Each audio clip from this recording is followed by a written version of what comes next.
ഞങ്ങളെടുത്ത നിലപാടുകളിൽ നിന്ന് മാറ്റി പറയേണ്ട കാര്യം ഒരു സർക്കാരിൻ്റെ ഒരു പ്രതിസന്ധി വരുമ്പോൾ മാറ്റേണ്ട കാര്യമൊന്നുമില്ല. PMC ഞങ്ങളെടുക്കുമ്പോൾ ഹലാലാവുക, ഇടതുപക്ഷം എടുക്കുമ്പോൾ ഹറാമാവേണ്ട കാര്യമൊന്നുമില്ല.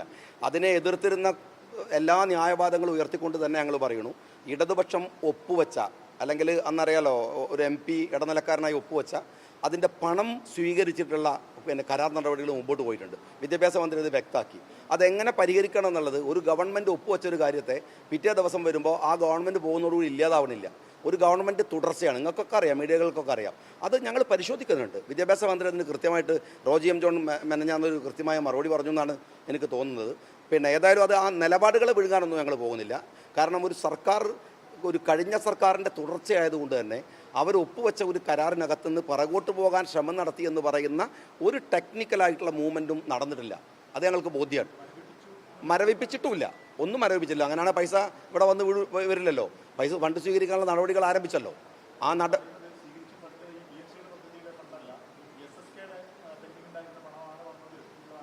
അതൊക്കെ രാഷ്ട്രീയ തർക്കങ്ങളാണ്. ഞാനതിനകത്ത് വീണ്ടും പറയുന്നു, ഒരു 1.5 മാസമാകുന്ന ഒരു സർക്കാർ വലിയ രാഷ്ട്രീയവാദങ്ങളിലേക്ക് പോകുന്നതിന് പകരം ഈ കാര്യങ്ങളെക്കുറിച്ചുള്ള ഒരു പരസ്പര ധാരണയുടെ സംസാരത്തിലാണ് നമുക്ക് താല്പര്യമുള്ളത്. കാരണം എന്താ വെച്ചാൽ അത് രാഷ്ട്രീയമായിട്ട് പറയാൻ നിൽക്കാന്നല്ല. ഓരോ വകുപ്പുകളും ഞങ്ങൾ പഠിച്ചുകൊണ്ടിരിക്കുന്ന സമയത്ത് വെറുതെ നിങ്ങളുടെ മുമ്പിൽ ഒരു പിറ്റേ ദിവസം കുറേ അവകാശവാദം ഉന്നയിക്കുക, അതിന് ഞങ്ങൾക്ക് താല്പര്യമില്ല. എന്തായാലും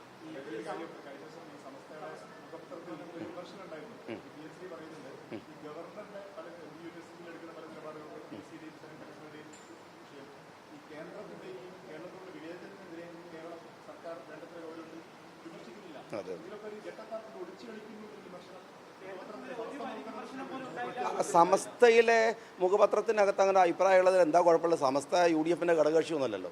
അവർക്ക് അഭിപ്രായം പറയാലോ. അവരഭിപ്രായം തീർച്ചയായിട്ടും പറയൂ. അല്ല, ആ അഭിപ്രായം പറയുന്നതിന് അവർക്ക് അതിനുള്ള സ്വാതന്ത്ര്യമുണ്ട്. അവരത് പറയുന്നു എന്ന് മാത്രമല്ല, ആ പറയുന്നതിനെ മറ്റെല്ലാവരും പറയുന്ന അതേ ഗൗരവത്തിൽ ഞങ്ങൾ എടുക്കുകയും ചെയ്യും. സമസ്ത UDFൻ്റെ ഘടകകക്ഷിയൊന്നുമല്ലല്ലോ. അതുകൊണ്ട് ഞങ്ങളിപ്പോൾ ചന്ദ്രികല വന്നതെങ്കിൽ ഞാൻ മറുപടി പറയണം. പക്ഷേ അതിൽ സുപ്രഭാതത്തിൽ വരുന്നതിൽ ഞാൻ അങ്ങനെ പറയേണ്ട കാര്യമില്ല.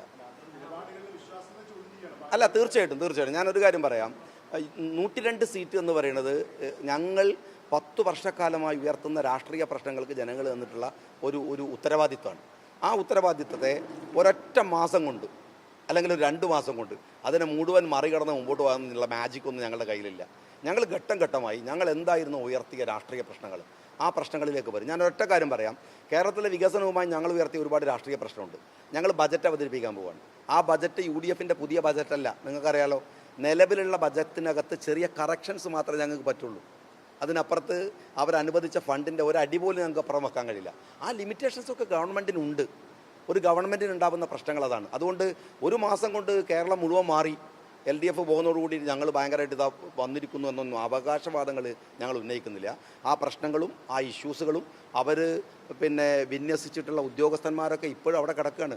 ട്രാൻസ്ഫറുകളൊക്കെ പതുക്കെ നടക്കുന്നേ ഉള്ളൂ. ഇതൊക്കെ മാറ്റിക്കഴിഞ്ഞാൽ മാത്രമാണ് ഒരു UDFൻ്റെ പൂർണ്ണാർത്ഥത്തിലുള്ള മുന്നേറ്റത്തിനുള്ള സമയം ഞങ്ങൾക്ക് കിട്ടും. നിങ്ങൾ ചോദിക്കുന്നത് ഒരു 6 മാസം കഴിഞ്ഞാലും ആ ചോദ്യങ്ങൾ കുറേ കൂടെ റെലവൻ്റാണെന്ന് ഞാൻ വിചാരിക്കുന്നു. 2 മാസം കൊണ്ട് എന്ത് സംഭവിച്ചു എന്ന് ചോദിച്ചാൽ 2 മാസം കൊണ്ട് അതുമാത്രം എന്തെങ്കിലും സംഭവിക്കാനൊരു സമയം വേണ്ടേ? ആ സമയം ഞങ്ങൾക്ക് കിട്ടിയിട്ടില്ല എന്ന് ഞാൻ പറയുന്നത്.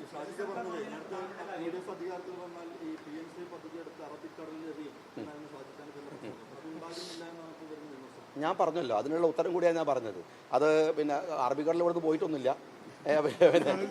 ഈ ചില വാചകങ്ങളുടെ പ്രയോഗം വെച്ചിട്ട് ഒരു സർക്കാരിൻ്റെ ഒരു സാധനത്തെ ഞാനൊരു രാഷ്ട്രീയ പ്രസംഗത്തിന് അറബിക്കടലിൽ എറിയുന്ന പറഞ്ഞാൽ പിറ്റേന്ന് കൊണ്ടുപോയിട്ട് ബുക്ക് എറിഞ്ഞാൽ പോരല്ലോ. ഇതിനതിന് നടപടിക്രമങ്ങളില്ലേ? അപ്പോൾ ആ പ്രയോഗത്തെ എടുത്തിട്ട് ശിവൻകുട്ടി അദ്ദേഹത്തിൻ്റെ പോസ്റ്റിലിടുന്ന മാതിരി നിങ്ങൾ ചോദിക്കരുത്. അതൊക്കെ അതിൻ്റെ അർത്ഥം എന്താണ്? ഞങ്ങൾ PMCക്ക് എതിരാണെന്നാണ്. ഞങ്ങൾ പറഞ്ഞതിന് നിസ്സാരമല്ല കേട്ടോ, ഞങ്ങളതിനെതിരാണെന്ന അർത്ഥം. ആ അല്ലെന്ന് ഞാൻ പറഞ്ഞിട്ടില്ല. ഞങ്ങൾ വരുന്നതോടുകൂടെ ഈ പ്രശ്നങ്ങളൊക്കെ ശരിയാവുമെന്നെങ്ങനെ പറയാ? ശരിയല്ല. PMCയെ ഞങ്ങൾ അനുകൂലിക്കുന്നില്ല. ഞങ്ങൾ സർക്കാരിൻ്റെ ഒരു പോളിസി ആയിട്ട് തന്നെ പറഞ്ഞു, കേന്ദ്രവുമായിട്ടുള്ള ഐഡിയോളജിക്കലി ചില പ്രശ്നങ്ങളുണ്ട്. അതിൽപ്പെട്ടാണ് PMC എന്ന് പറയുന്നത്. കാരണം എന്താ വെച്ചാൽ സിലബസിലേക്ക് നമ്മളെ കുട്ടികളെ ഒരു ഐഡിയോളജി കൊണ്ടുവരിക, എന്നിട്ട് ഗാന്ധിജിയെ കുറിച്ച് മറക്കുക, നിങ്ങൾ വേറെ സ്ഥലത്ത് പഠിക്കാമെന്നൊക്കെ പറയുന്നതിന് ഞങ്ങളെ വിയോജിപ്പ്. അതേസമയത്ത് സെൻട്രൽ ഗവൺമെൻറ്റിൻ്റെ ഫണ്ടുകൾ സ്വീകരിക്കണില്ല.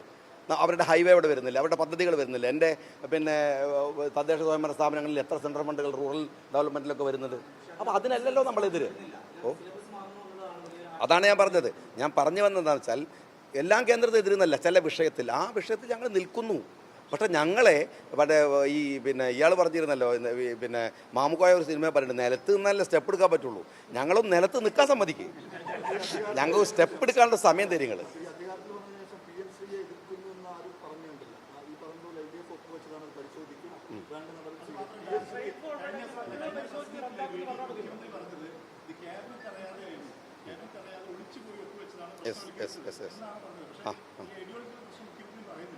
പറഞ്ഞു, മുഖ്യമന്ത്രി പറഞ്ഞു മാത്രമല്ല, ഞങ്ങൾ ഒളിച്ചു വെച്ചു ഒപ്പുവെച്ചു എന്ന് പറഞ്ഞില്ല, ഒപ്പുവെച്ചു.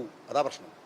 ഒപ്പുവെച്ചു വെച്ചത് കേരളത്തിൻ്റെ മുഖ്യമന്ത്രി സഖാവ് പിണറായി വിജയൻ എന്നുള്ളതല്ല വിഷയം, വിദ്യാഭ്യാസ മന്ത്രി എന്നുള്ളതല്ല വിഷയം. പിണറായി വിജയൻ വെച്ച ഒപ്പൊന്നും അദ്ദേഹം മുഖ്യമന്ത്രി സ്ഥാനത്ത് നിന്ന് മാറിയാൽ പോവില്ല. അതൊരു സർക്കാരിൻ്റെ ഒപ്പാണ്, ഗവൺമെൻറ്റിൻ്റെ ഒപ്പാണ്. ആ ഒപ്പിനെ അതിൽ നിന്ന് എങ്ങനെ പോകണം എന്നുള്ളത് 1.5 മാസം കൊണ്ട് തീരുമാനിക്കാൻ കഴിയുന്നതല്ല. അതിൻ്റെതായ പ്രശ്നമുണ്ടെന്ന് നിങ്ങൾക്ക് നന്നായിട്ട് അറിയാം. എന്നെ വേണമെങ്കിൽ അത്തരത്തിലൊരു ഭരണപക്ഷത്തെ ഒരു ഉത്തരവാദപ്പെട്ട ആൾ എന്നുള്ള നിലക്ക് ഇങ്ങനെ ചോദിച്ച് നിങ്ങൾക്ക് ബുദ്ധിമുട്ടിക്കാം. പക്ഷേ അത് ജനങ്ങളെ കൺവിൻസ് ചെയ്യാൻ നിങ്ങൾക്ക് കുറച്ച് പ്രയാസം ഉണ്ടാവും. കാരണം ആളുകൾക്ക് അതിൻ്റെ ഒരു സെൻസ് ഉണ്ടാവില്ലേ. 1.5 മാസം കൊണ്ട് ഇതൊക്കെ ഒറ്റയടിക്ക് മാറ്റാൻ കഴിയുന്നൊന്നല്ല എന്ന് എല്ലാവർക്കും അറിയാമല്ലോ. ഞാൻ പറഞ്ഞല്ലോ, നിങ്ങൾ നിലത്ത് നിൽക്കാൻ സമ്മതിക്കും, സ്റ്റെപ്പുകൾ എടുക്കും.